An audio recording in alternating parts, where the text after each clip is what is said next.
Hello, thank you for joining our webinar today. It is good to see you all.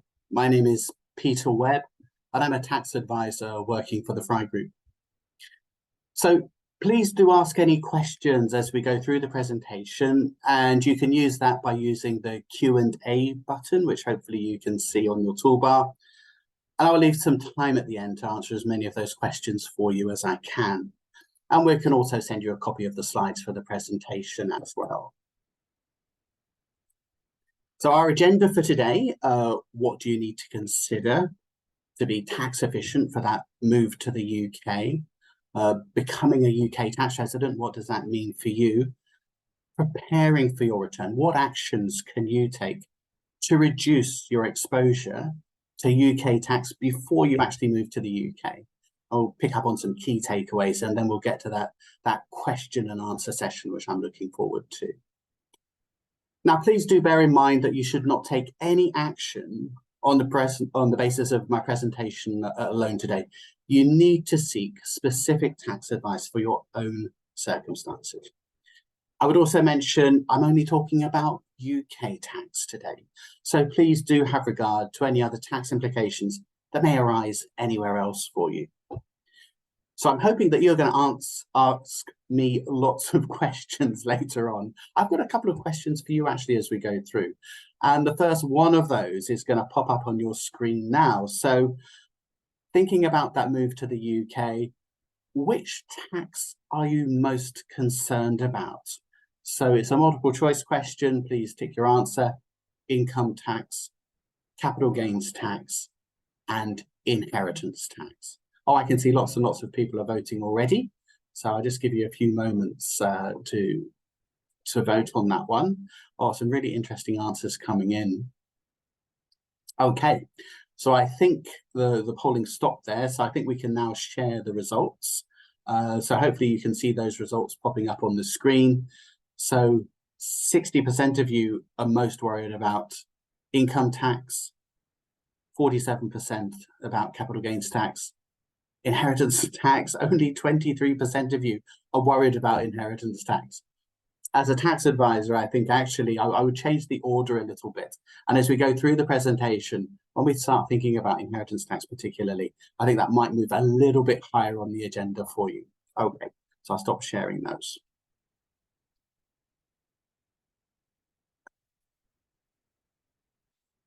So moving to the UK, what do you need to consider? There are an awful lot of ducks you need to get into a very neat row before making that move to the UK. You need to think about, first of all, when are you going to make that move to the UK? What is the timing? Is that the beginning of the tax year or partway through a tax year? A very common scenario we see is that perhaps there are family members who are going to move to the UK independently of other family members. That's quite usual. Maybe children need to get into a school in the UK, for example, for the autumn term, but actually an employment contract might not end until the end of the calendar year. So you move separately. Does that have an impact? Do you need to think about that? Well, yes, you do. The timing of when accommodation becomes available to you in the UK and the timing of when you give up your overseas accommodation, these can both have a bearing on when you become UK tax resident. And we're going to talk through a couple of specific examples to illustrate that. Bear in mind the cost of living. So the cost of living in an overseas location might be quite different to the cost of living in the UK. So please do make sure you've thought about that and how you're going to fund your living costs in the UK. Are you moving back to the UK for good, or is it only for a temporary assignment? If you're moving to the UK for good, there's probably a lot more action that you're going to take than if you know that you're actually going to be in the UK, maybe for 3 or 4 years for a work assignment, for example. Finally, bearing all of the above in mind, how much tax will you pay? And really importantly, is there anything you can do to reduce that UK tax liability? So I'm talking about becoming UK tax resident, but why do you care about becoming UK tax resident? Your tax resident status determines how much tax you're going to pay in the UK. If you're not UK tax resident and have not been resident for more than 5 years, you've been outside of the UK for more than 5 years, generally, you're only charged to UK tax on UK sources of income. And when it comes to capital gains tax, you're only charged to UK capital gains tax on the disposal of UK land and property. And I guess to be complete, I would mention assets used in a UK trade as well. So if you're non-UK tax resident, any overseas income and any other capital gains you have, apart from UK land and property, is not going to be charged to UK tax, provided you've been outside of the UK for more than 5 years. However, when you're UK resident, and if you're what we call a UK domicile, more of that later, you're fully liable to UK tax on your worldwide income and worldwide capital gains as they arise.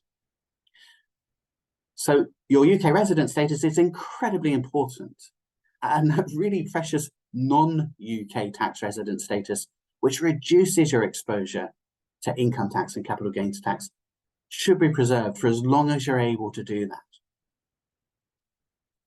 I mentioned 5 years. Now, if you're non-UK tax resident for less than 5 years and then you come back to the UK, you need to take some really specialist advice because there are some tricky rules you need to be aware of. We call them the temporary non-residence rules, and I've got a slide for those a little bit later on.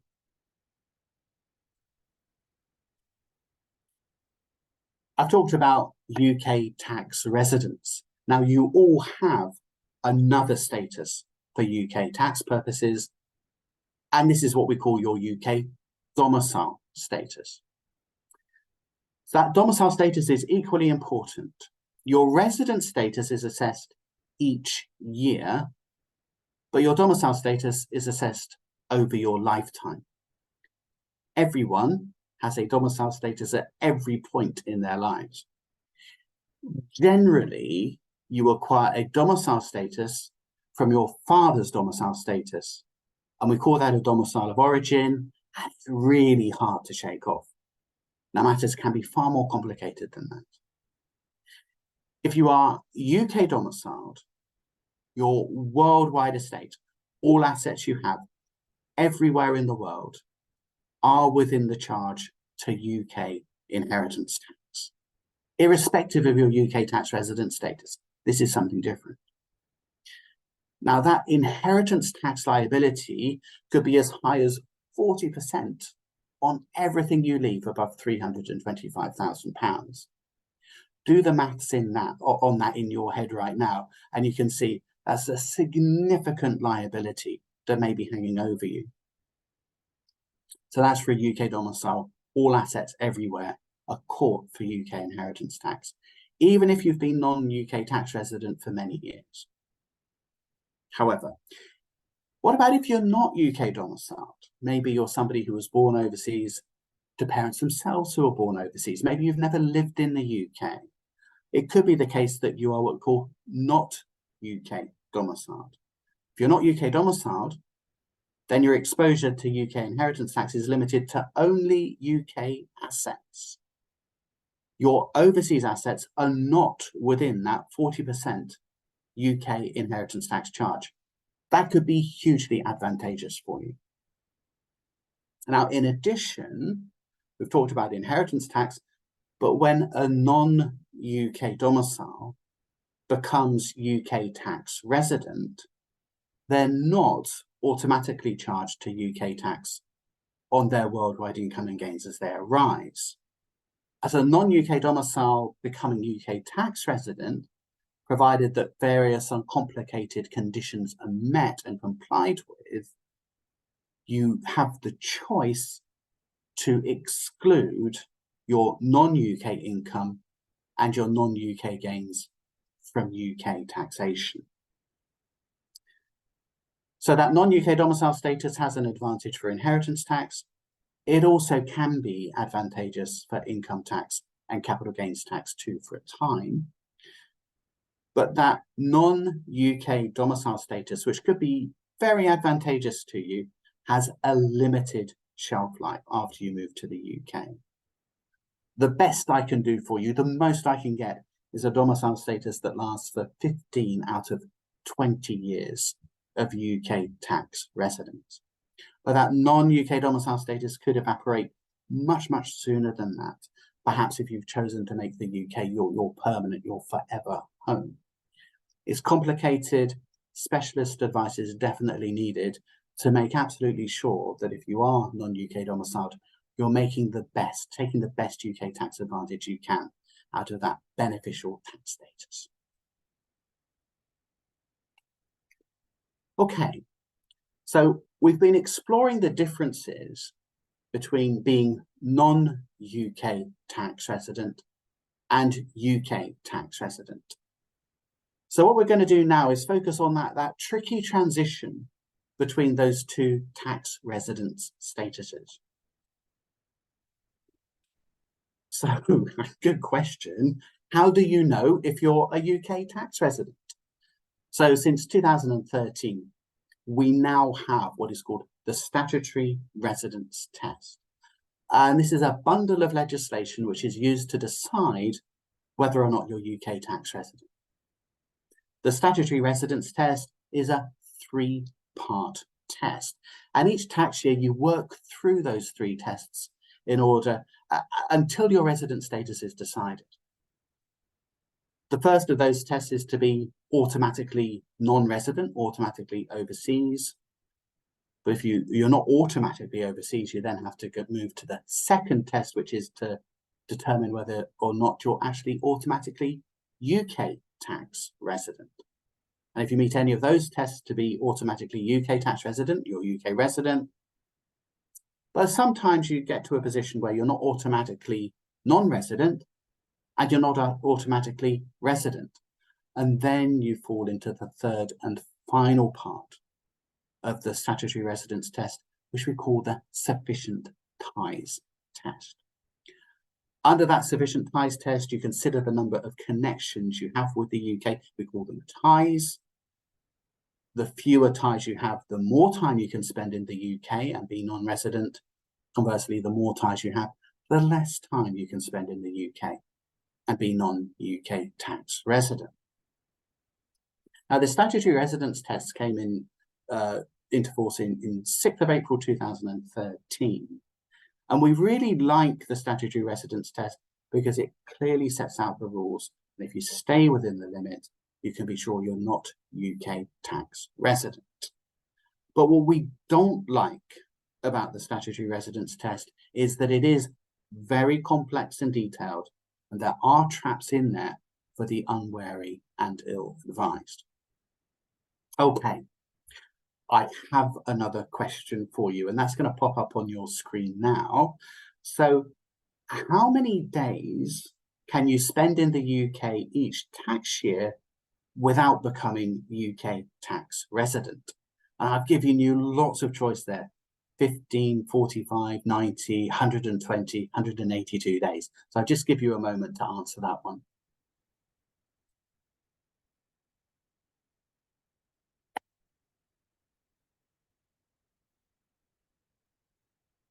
Okay, I think the polling is beginning to settle down. So we'll share the results there. So 17% went for 15 days, 45 days, 13%, 90 days, 27%, 120 days, 10%, 182 days, 33%. That's a bit of a concern, I have to say.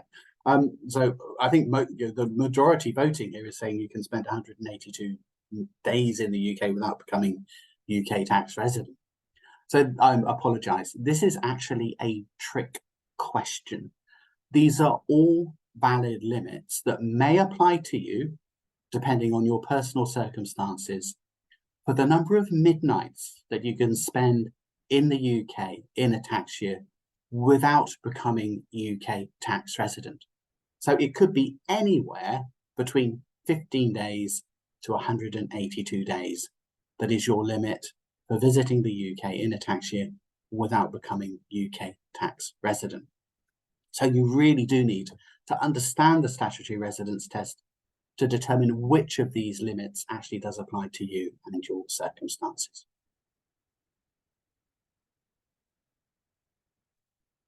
Okay. Split year treatment. So under the statutory residence test, which we've just discussed, you're either UK resident for the tax year or non-resident for the tax year. Now that tax year runs from 6th of April to the following 5th of April. At the moment, we're in the 23-24 tax year, 6th of April 23 to 5th of April 2024. So if you're a UK tax resident for this tax year, you're UK tax resident for the whole of the tax year. And remember, when you're UK resident, you're UK domiciled, you're going to pay tax on your worldwide income and gains. So if you become UK tax resident in this tax year, what's to stop, for example, your overseas salary from 6th of April 23 until you move to the UK? What's to stop that overseas salary from being subject to UK tax? Well, split year treatment can help you. Split year treatment can prevent you from becoming UK tax resident from the default date of 6th of April in this year 2023, and preserves that really helpful non-UK tax resident status for longer in the tax year. So maybe, for example, keeping your overseas earnings out of the hands of HM Revenue and Customs for a little bit longer. But there are traps. There are traps that you actually need to avoid. When you return or move to the UK from overseas, there are 5 possible cases of this special split year treatment that may apply. And this is perhaps one of the most complex aspects of the statutory residence test. Now, if more than one of these 5 cases applies, and that is very, very likely, there are specific ordering rules to determine which case will take priority for you and make you UK tax resident. It's all very complicated, probably easiest to illustrate with some real life situations. Now, what I've done is just to change the names to protect the innocent. So, Duncan. Duncan was living and working in Singapore for many, many years. This is going back a bit. He returned to the UK in 2018, and he returned to the UK in November 2018, partway through the 18-19 UK tax year. And he'd not visited the UK at all between April 2018 and November 2018. And he earned a significant amount in Singapore in those 8 months, enjoying tax rates in Singapore which are considerably lower than the UK. His wife and children actually moved back to the UK, to Bristol, in June 2018. And that was to make sure that the children were settled and were ready for the autumn term, which started in September. So even though Duncan didn't set foot in the UK until November 2018, he actually became UK tax resident in June 2018, and he became fully liable to UK tax on his worldwide income and gains from June 2018. So why was that? Well, in June 2018, his wife and children started to have a home in the UK. And that home was Duncan's home, because he moved into that home when he moved back in November 2018. He had triggered UK tax residence under one of these cases of split year treatment, which we call starting to have a home in the UK. So you'll see from that illustration, it's entirely possible to become UK tax resident months before you physically set foot in the UK. And for Duncan, this was really bad news, because his Singapore salary for June to November, which he wasn't expecting to pay UK tax on, became fully liable to UK tax. Okay, another horror story. So this is Giles. Giles returned to the UK in December 2017 in the 1718 UK tax year. Now, Giles had been working in the United Arab Emirates in Dubai. Throughout his time working in the UAE, his wife and children continued to live in the family home in the UK. It was just, I think, a little bit too hot, actually. The summers in Dubai are extremely uncomfortable. Now, his Dubai rental agreement was actually on a rolling 12-month contract. And rather than renew the contract in August 2017, Dubai, what you do is you pay 12 months up front. He didn't want to do that. He moved out of his apartment in Dubai and then moved into some temporary accommodation, actually the Fairmont Hotel on Sheikh Zayed Road, for anybody who's familiar with that. But what happened was, because he gave up his home in August 2017 and moved into temporary accommodation, he no longer had an overseas home, and he'd started to have his only home in the UK. And what that meant for Giles was that his lovely tax-free salary in Dubai from August through to December actually became fully liable to UK income tax. That really wasn't a good outcome for Giles at all. He'd fallen foul of another case of split year treatment, which is starting to have your only home in the UK. And again, he had actually become UK tax resident many months before his physical move back to the UK. He did move into temporary accommodation, but that temporary accommodation didn't have the degree of permanence and stability that would indicate it's a home for him. So a couple of stories there, just to illustrate a couple of these examples of split year treatment and what can go wrong, and to demonstrate to you it's entirely possible to become UK tax resident before you physically move to the UK, and to point out how complex this can be for you.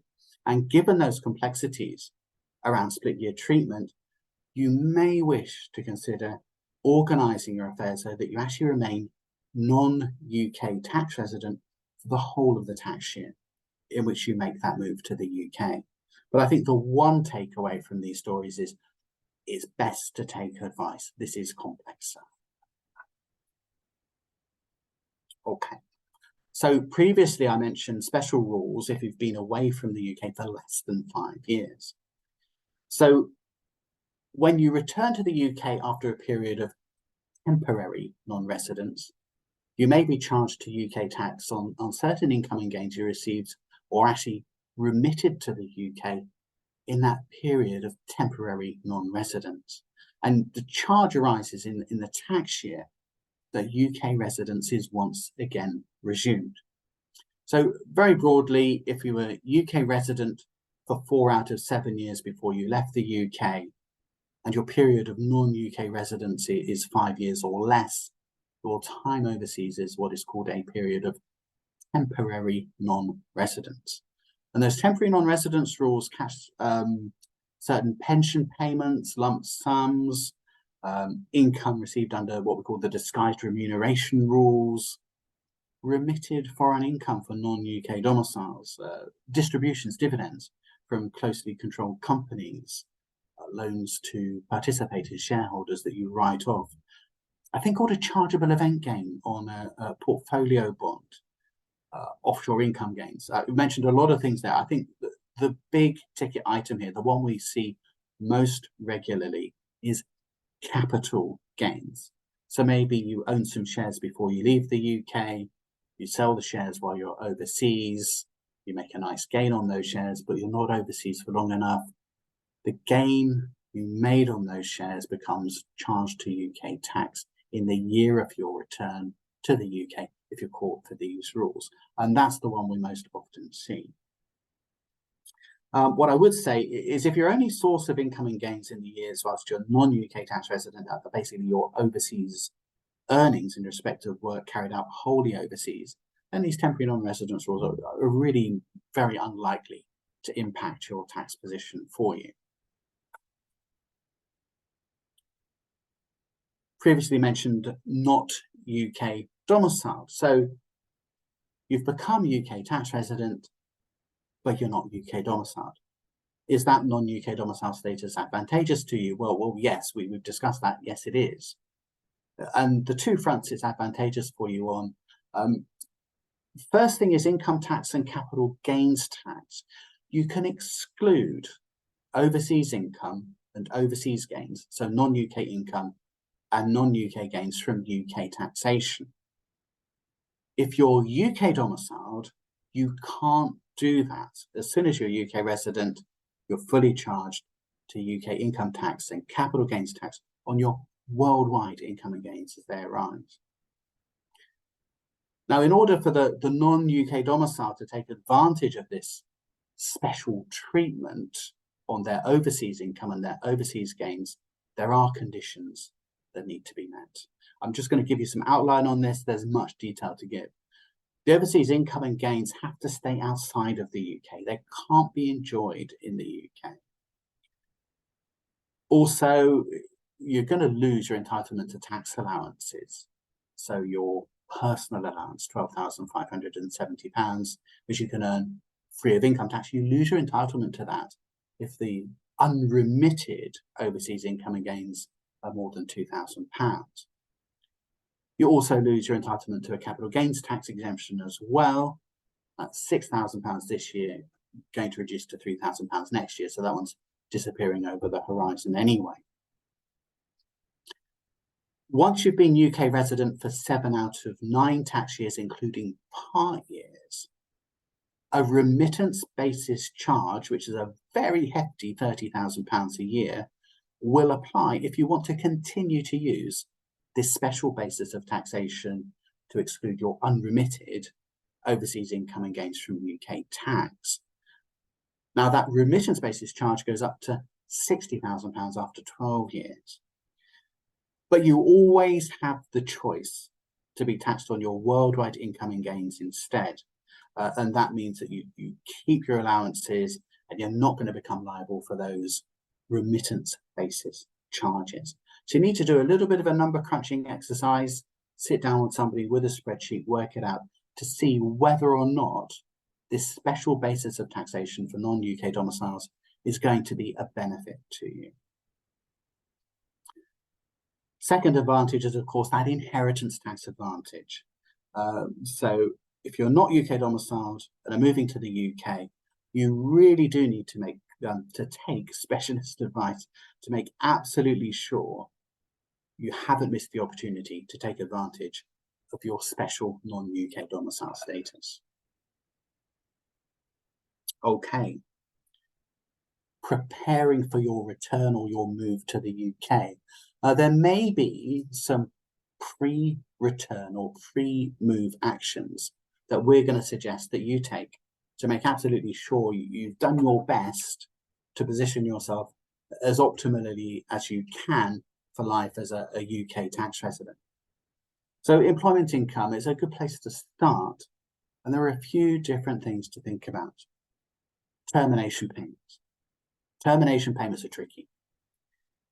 If you are UK tax resident at any point in the tax year in which you become entitled to receive a termination payment, that termination payment could be fully charged to UK tax, even though you've been non-UK tax resident throughout your overseas employment. So if that's you, if you're becoming entitled to a termination payment, and it's the year you're moving back to the UK, you do have a couple of choices. You could try and make sure that you remain tax resident in a jurisdiction which has a favourable double taxation agreement, because that double taxation agreement between the UK and the country you're living in may protect a termination payment from UK taxation. You need to look at that very carefully. Another alternative is if you know you're going to become entitled to receive that termination payment in a tax year, you just make absolutely sure that you're non-UK tax resident for the whole of that tax year. That's the belt and braces, completely safe approach to make sure it's not going to be subject to UK taxation. If you've been awarded shares from your overseas employment, but those shares are not released until after you return to the UK, so they don't vest until after you've become UK tax resident, there's very, very likely to be a UK income tax charge on the value of the award accruing to you after you've become UK tax resident. So income tax, also national insurance might be payable in the UK as well. If that is you, if you're into some kind of long-term incentive plan and it's been awarded to you while you're overseas, where you're going to get stage payments maybe over the next 3 to 5 years after you've moved to the UK, do take some advice to understand, to make sure you've fully understood the UK tax implications for that. Bonuses. Very often we see the scenario where somebody is awarded a bonus for a performance period when they're not UK tax resident. Maybe a simple cash bonus, but that bonus may be some delay, you need the account signed off, so it doesn't get paid to you until after you've moved to the UK. Generally, that really simple cash bonus for a performance period where you are wholly non-UK tax resident would not be charged to UK taxation, even if it's paid to you after you've triggered UK tax residence. But again, you need to take some advice just to make absolutely sure you've understood. Other pre-return actions that you need to consider. So think about your investments. So moving on from employment income, you should then think about the liquid investments that you have, and maybe property as well. You need to make sure that you're not caught for the temporary non-residence rules. So do bear those in mind. And the following comments are on the basis that you're not caught for those temporary non-residence rules. So if you have assets standing at a gain, you've got investments standing at a gain, then dispose of those investments before you become UK tax resident to avoid a future charge to UK capital gains tax. But do be mindful of any reporting requirements and tax implications in any other relevant jurisdiction for you outside of the UK. If you have investments, if you have assets standing at a loss, then the advice is to keep those losses until after you've become UK resident. Realising a capital loss as a UK resident means that loss is then available generally to offset against future capital gains. However, if you realise the loss before you trigger UK tax resident, that loss is no good to you for UK capital gains tax. It's not available for you to offset against future capital gains. So losses, you only realise the loss after you've triggered UK residence. Gains, take the gains before you become UK resident to give you the best UK tax outcome. You need to think about your overseas pension schemes. You need to consider whether you should cash in your overseas pension schemes before your move to the UK. And that's very much going to depend on the fund and or the applicable tax treaties. There are no hard and fast rules. There's one thing not to do, and that is not to do anything. So take some advice now in case there is some action that you can take before you become UK resident that is going to save you from some future UK tax charge too. Also think about your UK pensions. Maybe there is something that you can do with UK pensions as well, but you're going to need to speak to a financial planner.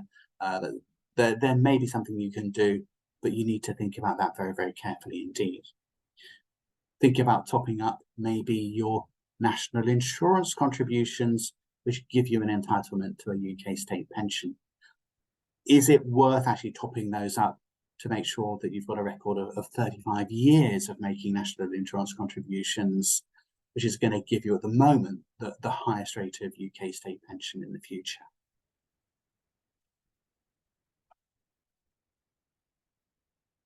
So thinking about your investments, there are some actions that you need to take before you become UK tax resident. And then having done that, having taken gains out of your investments, for example, identified losses you're going to keep, thought about the pensions, you then need to think about an efficient investment strategy for life as a UK tax resident. So the UK tax regime is confiscatory, it's complicated. You need to plan for that. Now, your tax efficient investment strategy is going to be very individual to you. It's going to depend on your income needs, your domicile status, your retirement objectives. Worth speaking to somebody who's a financial planner to talk you through that kind of strategy. Your overseas investment strategy is probably unlikely to be tax focused. But as I say, the UK tax regime is far more confiscatory. So I think you need to think about your investment returns and the gains you're going to make from those investments. I want to try and get those as free from UK tax as you can. On this slide, what I've done is to list some UK tax allowances. These are available each year on a use it or lose it basis. As a minimum, I would suggest you try and ensure your investments are using as many of these allowances as you possibly can. Pick up on just one here, the individual savings account, the ISA allowance. When you're UK tax resident, you can invest in ISAs. So for a couple, that might be £40,000 a year, and there's £9,000 that a child can put into an ISA too. Now, why do you do that? Well, you can invest stocks, shares, cash into ISAs, and once it's in that ISA, it's going to grow free of income tax and free of capital gains tax. So think about that, maybe £40,000 a year over 4 or 5 years. That's a significant amount of your savings, which are then held in a wrapper that protects it from income tax and capital gains tax. There are some special rules for UK land and property. So when you dispose of UK property as a non-UK tax resident, provided you've been non-resident for more than 5 years, only the gain arising after 5th of April 2015 is charged to UK capital gains tax, rather than the gain arising over the whole of the time you've owned the property. So if you've owned a property for a long time, then this could be a big advantage to you, that you sell your UK residential property before you return to the UK and to limit the capital gains tax to only the gain arising after 5th of April 2015. And bear in mind that capital gains on property is charged at the higher rates of 18% and 28%, rather than 10% and 20% on other assets, for example. Worth mentioning that the disposal of UK property generally needs to be reported to HM Revenue and Customs within 60 days, and you need to calculate and pay the capital gains tax due within that 60-day window as well. However, if you've ever lived in the property as your home, matters are far more complicated. They're not straightforward, and it may not be better to sell while you remain UK non-resident. Why is that? Well, that is because you get relief from capital gains tax for the time you've lived in the property as your home. And if you return to the property to live in it again, genuinely as your family home, you can maximize some extra capital gains tax exemptions. This is complicated. You need to speak to an advisor who can talk you through this and show you what the calculations look like. So 5th of April 2015 valuation applies for long-term non-residents, but as soon as you become UK tax resident, the ability to rebase, to limit the capital gains tax to only the gain arising after 5th of April 2015 is lost. If you've ever lived in the property that you're thinking of selling as your main family home, then do speak to an advisor before you take any action, because there can be ways to actually maximize capital gains tax reliefs for you. Time to think about inheritance tax. I always think of inheritance tax as the most punitive, the most heinous weapon in HM Revenue's arsenal. So you've paid tax and social security, national insurance on your earnings through your life. You then invest your earnings, and then you pay income tax and capital gains tax on the investment returns and the gains. And then when you die, you pay inheritance tax on what's left. So it's a very, very pernicious tax. And it can be a charge as high as 40% on everything you leave above £325,000. It's an eye-wateringly large liability. Your liability to UK inheritance tax is determined by what we your domicile status, and we talked that through, is not the same as your resident status. You generally acquire a domicile of origin from your father when you're born, and that domicile of origin is very, very difficult to change. Domicile is complicated. You need to speak to somebody experienced in advising on domicile. So a UK domicile is liable to inheritance tax on their worldwide assets. And as we mentioned, a non-UK domicile has an advantage. They're only liable to UK inheritance tax on UK assets. Their non-UK assets are outside of the reach of that 40% charge. Now, when a non-UK domicile becomes UK resident, it triggers an expiry date on that really helpful non-UK domicile status. Previously mentioned this, a non-UK domicile becomes deemed to be UK domiciled after 15 out of 20 years of UK residence. And at that point, the worldwide estate, all assets they have everywhere in the world, are then pulled into that 40% UK inheritance tax net. You need to plan for that. And there could be actions that the non-domicile can take to permanently exclude overseas assets from UK inheritance tax, even past the point where they've become deemed to be UK domiciled. But those actions may need to be taken before you become UK tax resident. So speak to a specialist advisor to understand, firstly, what the exposure to UK inheritance tax may be for you, and secondly, what actions can you take to protect yourself from UK inheritance tax. Sometimes inheritance tax is called a voluntary tax because you can plan for it. You can plan to reduce, to mitigate that liability. So last point on this slide, one of the simplest ways to reduce your inheritance tax liability is to make lifetime gifts to intended beneficiaries. Take some advice around that. There are some conditions that need to be met.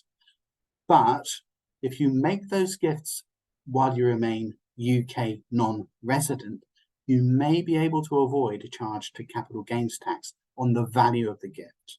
So you may want to think about that while you remain non-UK tax resident. Can you save capital gains tax by gifting something away now while you're still overseas? Whereas if you were UK resident and you gift something, you're going to have to pay capital gains tax on it. And bear in mind, if you've gifted it, nobody's giving you any money to pay that tax bill. So that may be something to bear in mind. So tell HM Revenue that you've returned. There's no separate form to complete to tell HM Revenue you've moved back to the UK or moved to the UK for the first time. You just need to make sure HM Revenue have your correct correspondence address if that has changed. You wouldn't want to miss a communication from HM Revenue and Customs. Your UK tax return, any claim for split year treatment. So that's all caught up in the annual self-assessment filing. And for this tax year, 23-24, that all needs to be filed by 31st of January 2025. And that may well be the first time that you actually tell HM Revenue that you've returned to the UK in this tax year. So speak to a specialist advisor, particularly for the tax return in the year of your move to the UK, because you want to make absolutely sure that that claim for split year treatment, if you're using split year treatment, is correctly shown on your UK tax return. Wrapping up, well done for bearing with me this far. If you're struggling, you're almost there. So my key takeaways for today. So I think really the key for this is to understand the date you'll become UK tax resident. In the illustrations we used, it could be earlier than you think. Make sure you've understood and taken any necessary actions before you trigger UK tax resident. So you have a target date and make sure you've done everything before that target date. And I would say to you, now is the time to think about reducing your exposure to UK inheritance tax. And finally, don't forget reporting obligations and tax liabilities in the country that you're actually leaving. Okay.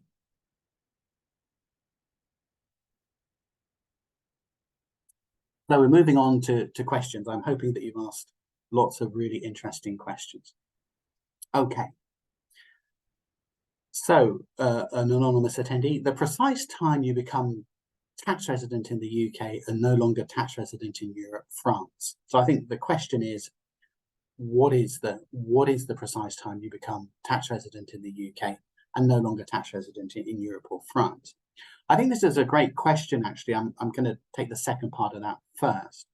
So you're going to need to take local advice in France to understand when you become non-tax resident in France. It's entirely possible that you can be UK resident and French tax resident at the same time. But when it comes to UK tax resident, then we talked about this complicated split year treatment. You're going to need to take some specific advice for this.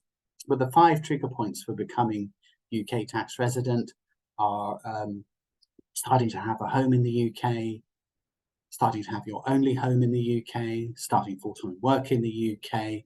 And in special circumstances, if you've not been out of the UK for that long, it could be the case that you also look at the date you cease full-time work overseas, or the date your partner or spouse ceases full-time work overseas as well.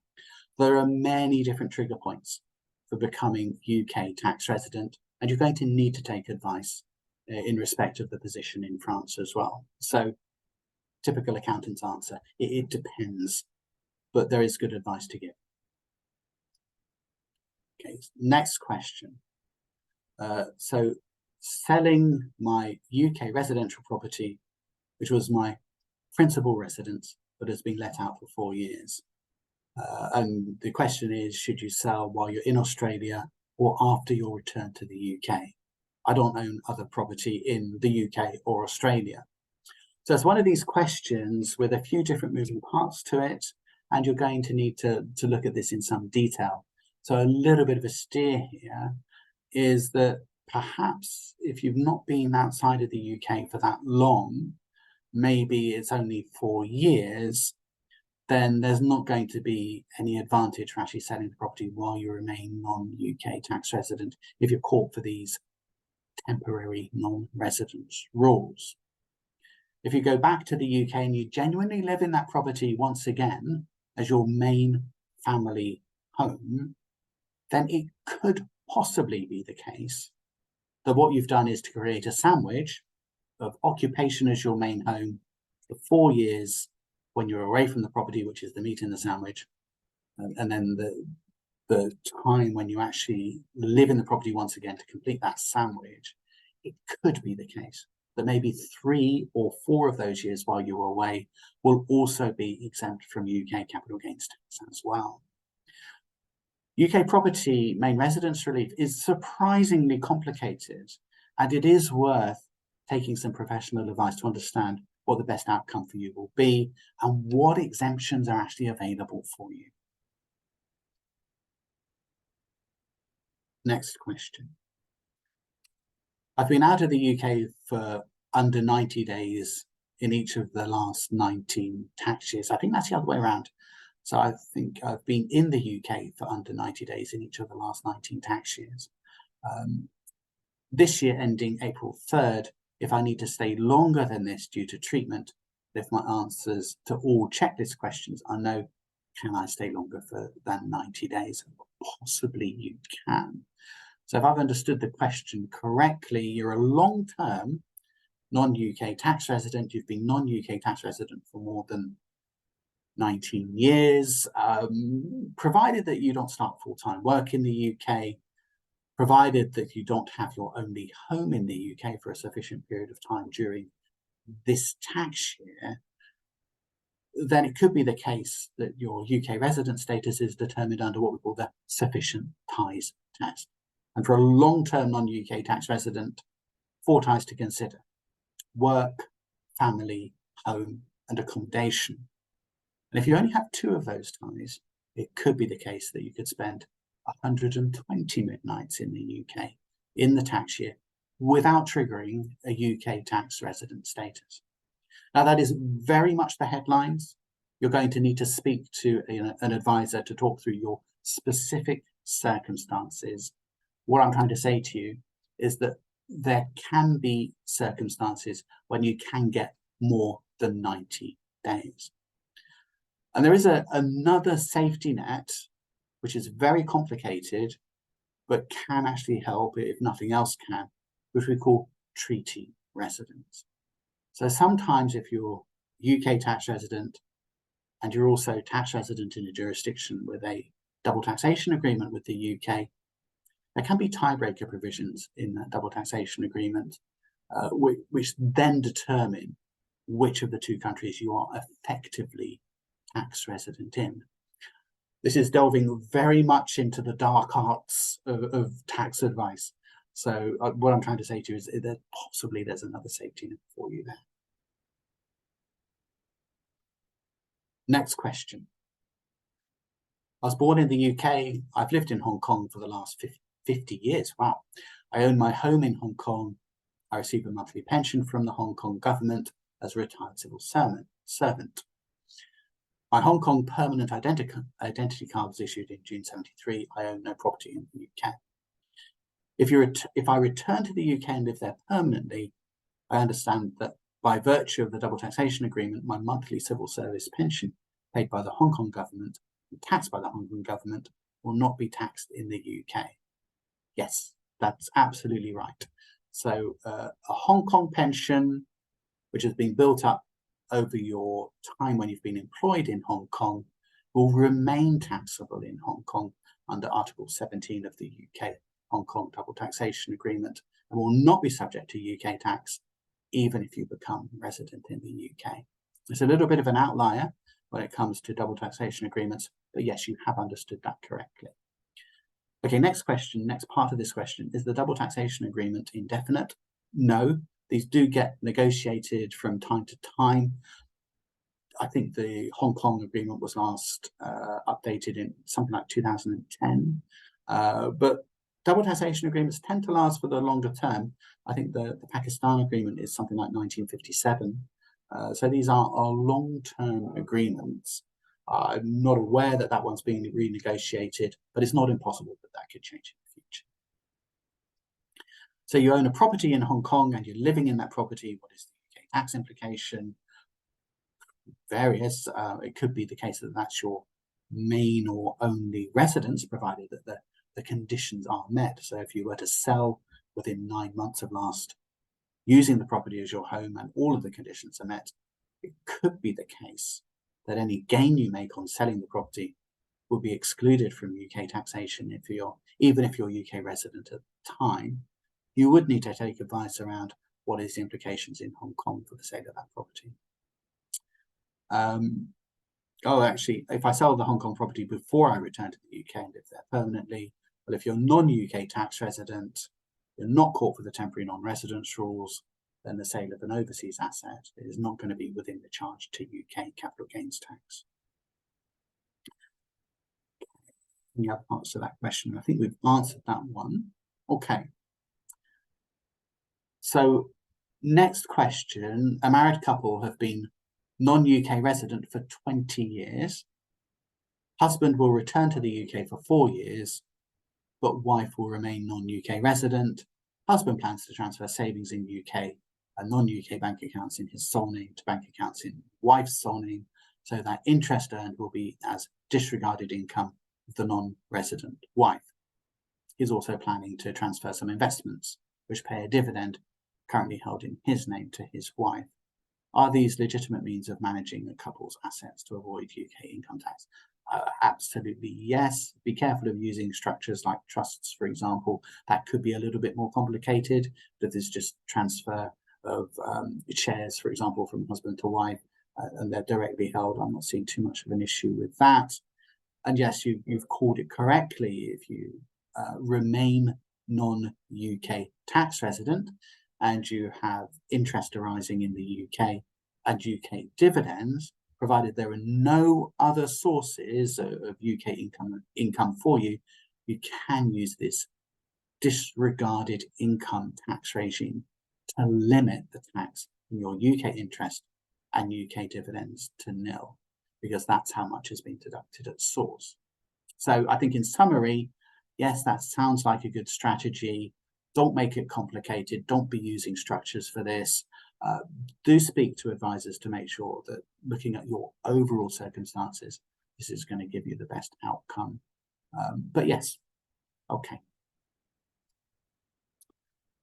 Next question. I have a house in the UK which I've rented out for 13 years while living in Singapore. What things do I need to bear in mind when I move back to the UK? Or I think, firstly, are you going to have a UK capital gains tax advantage if you sell while you remain non-UK tax resident? Because while you're non-UK tax resident, it's only gains arising from 5th of April 2015 which are going to be charged to tax. You've owned it for far longer than that. That might give you the best outcome, because after you've returned to the UK, you cannot use that 5th of April 15 valuation anymore. Other things to bear in mind are UK property income while you're not UK tax resident. Maybe that's your only source of UK income. Sheltered, a lot of the income will be sheltered by your tax-free personal allowance, and then perhaps some taxed at 20% above that. After you return to the UK, if you're UK domiciled, you're taxed on your worldwide income and gains. So suddenly, that rental income could be taxed at 40 or 45%. So is that genuinely going to be the most tax efficient investment that you can make for life as a UK tax resident? Quick mention on inheritance tax, UK property. Hard to plan for UK inheritance tax. You do have some options. We've done a webinar on that actually, which you can find on our website, but you might end up actually gifting it to your intended beneficiaries, to the next generation, as part of your inheritance tax strategy. And if that's the case, you may well get the best outcome to gift a property maybe to the next generation while you remain non-UK tax resident, and only the gain arising after 5th of April 15 is actually charged to tax. Okay. Next question, I'm not sure I quite understand. Do you have any experts on the return from Europe since Brexit? The tax advice that we would give would certainly cover Europe and the rest of the world as well. Brexit really has made it a lot trickier for visas, etc. But in terms of that fundamental tax advice around that move to the UK, that there is certainly a lot of good advice that we can help you with for sure. Okay, great talk. Thanks. Well, thank you. Can you talk more about reducing capital gains tax if you return to live in your UK home, which was your main residence previously? I think contact us directly afterwards. We'll be happy to give you a bit of a steer on that. And there may be some good advice that we can give. You do need to genuinely go back and live in that property once again as your main family home, with a degree of permanence and expectation that this is going to be your long-term family home. It wouldn't work if you were to move into the home and put a for sale board on the lawn straight away, for example. But yes, we can certainly help with some good advice around that. Okay, I think we've actually run out of time. So I'm genuinely sorry if we didn't get to your question. I tried to go through those as quickly as I can. I think we answered quite a few of those for you. So what I want to do is now just give you a quick introduction to the Fry Group. I know that some of you are familiar with the Fry Group, but for those of you who aren't, just a very short introduction. We were established more than 120 years ago, and since then we've helped thousands of people around the world and across generations as well. Today we have 8 global offices. We offer a global perspective. And our services cover 3 core areas of financial planning, tax, which is of course where I sit, estates, investments. Our teams work together across these 3 areas and across countries to create the right balance for each client. Our core purpose is to help people achieve financial freedom. And we understand this means different things to different people. So what we do is to take time to find out what is important to you so we can structure your finances around your own personal goals. I'm including our contact details here, so please do get in touch with us. And I think you'll find these contact details also included in a follow-up email that you may receive too. So finally, a very big thank you from me Thank you for your participation. Thank you for the great questions that you asked as well. Thank you.